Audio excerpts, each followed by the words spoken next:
क्षण भी बहुत है। क्यों?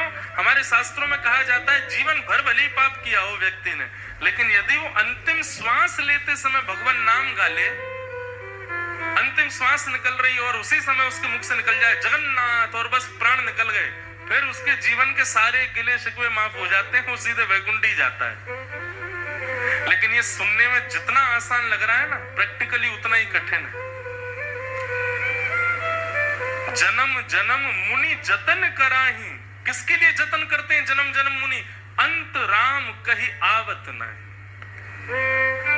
अंतिम श्वास में सब आ जाएगा याद, लेकिन भगवान का नाम याद नहीं आएगा। एक सेठ जी के प्राण निकल रहे थे, उनके 3 बेटे थे।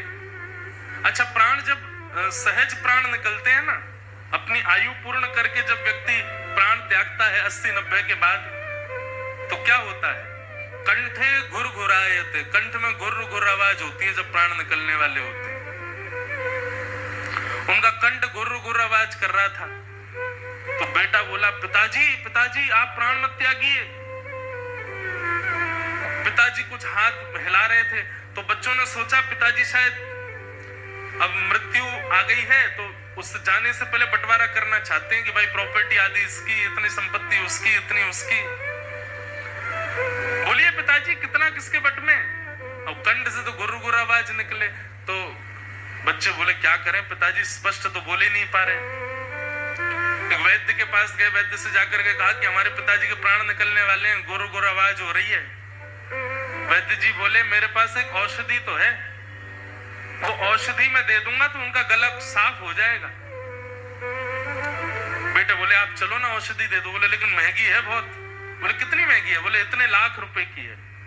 बोले हम दे देंगे ना, कम से कम 1-8 लाख रुपया खर्च होगा तो पिताजी 4-5 करोड़ की संपत्ति तो बता जाएंगे, कहां किसकी कैसे। 1-8 लाख खर्च हो जाए तो क्या बड़ी बात है। दे दिए वैद्य को। वैद्य आए, वैद्य ने आकर के चटनी बनाई, बढ़िया एक रसायन बनाया, और जैसे सेठ जी के मुख में डाला, भीतर जाती गला साफ हो गया। सेठ जी बोले बड़ा वाला बेटा कहाँ है मेरा? पिताजी यहीं खड़ा हूं मैं, आप बताओ। बीच वाला कहाँ है? बोले मैं भी यहीं हूँ। छोटा कहाँ है? बोले मैं भी यहीं हूँ। तुम्हारी पत्नियां कहाँ है? बोले वो भी यहीं खड़ी हैं, आप तो बस बता के जाओ किसका कितना कैसे। बोले अरे मैं तो बस इतना कहना चाहता हूं, वो भैंस का जो पट्टा है ना, वो झाड़ू खा रहा है।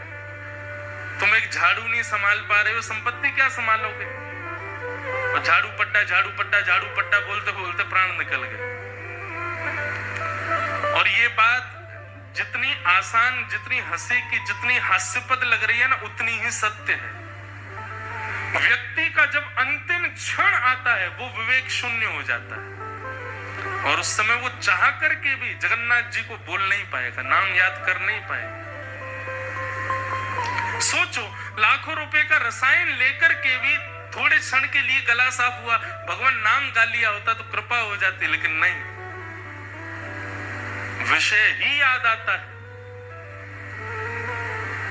बंधुओं, जब तक हम जीवित रहते हैं ना, तो विषय के अलावा जगन्नाथ जी की भी स्मृति होती है हमको।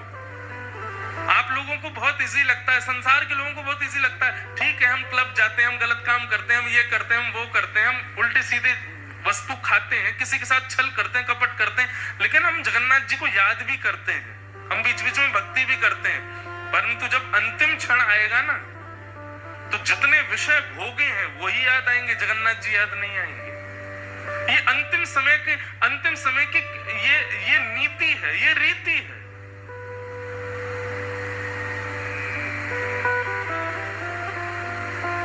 इसलिए हमारे यहां कहा गया,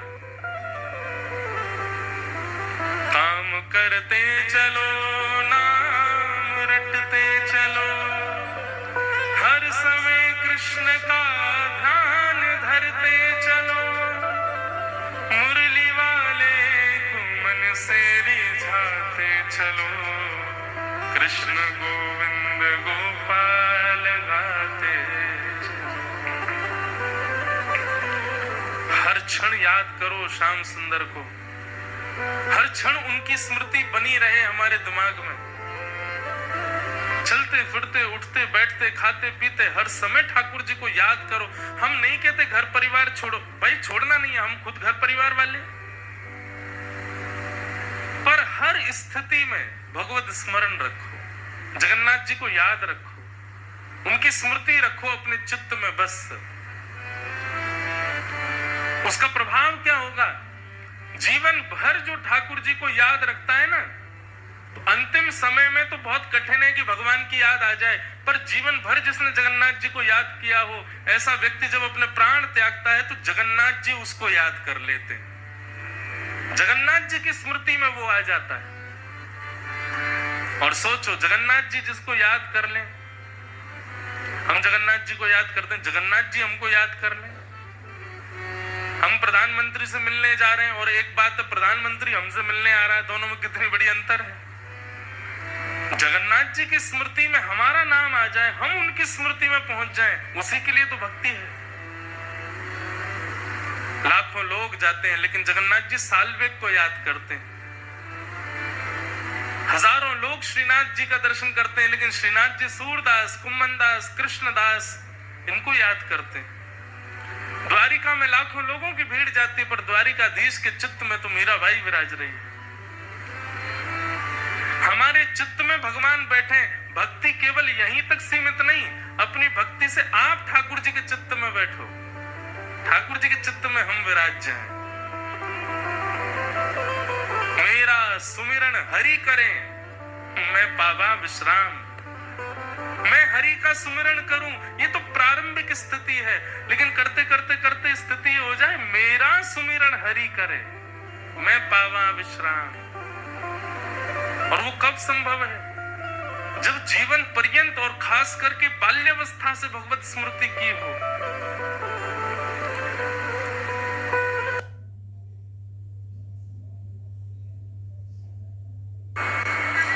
वैष्णव को कम से कम 3 निष्ठाओं का पालन करना चाहिए, तभी उसका वैष्णव धर्म निभता है।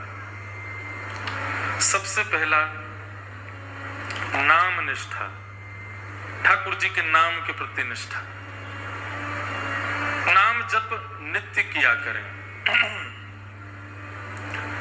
बंधुओं, कई लोगों को नाम जप में आलस्य आता है, नाम जप में उनको मन नहीं लगता, रुचि नहीं होती, पर सदा याद रखें कि नाम औषधि है। जो काम ठाकुर जी भी नहीं कर पाते वो नाम करता है। कोई पूछे कि ठाकुर जी कहां से प्रकट हुए, तो भगवान को प्रकट नाम ने ही किया है। ठाकुर जी नाम की